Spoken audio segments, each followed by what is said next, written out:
project has been exhausting. And I'm not sure I spawned any change or something, but I tried. Making this film has proved to be more challenging than I possibly could have imagined.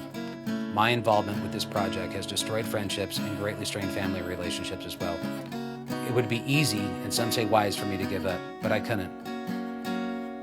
Many have turned to the overused cliches of moving forward, and it's time to move on.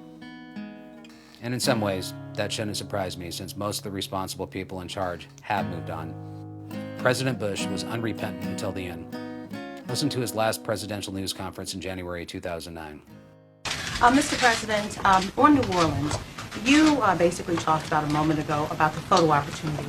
But let's talk about what you could have done to change the situation for the city of New Orleans to be further along in reconstruction than where it is now. First of all, we did get the $121 billion, more or less, dollars passed, and there is now being spent. Secondly, the school system is improving dramatically. Thirdly, people are beginning to move back into homes. This storm was a devastating storm, April, that required a lot of energy, a lot of focus, and a lot of resources to get New Orleans up and running.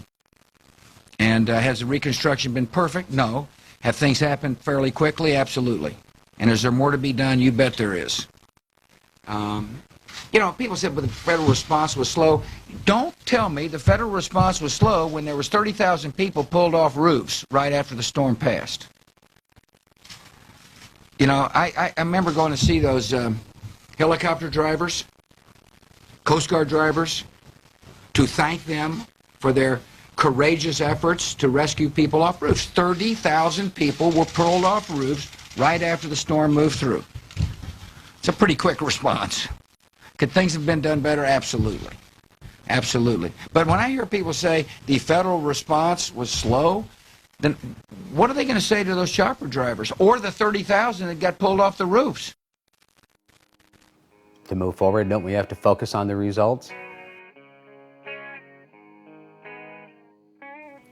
We did find some examples of incredible human spirit, but our hope for finding answers as to why was replaced by the discovery of the same horrific situation happening all over again in Leesville, Louisiana.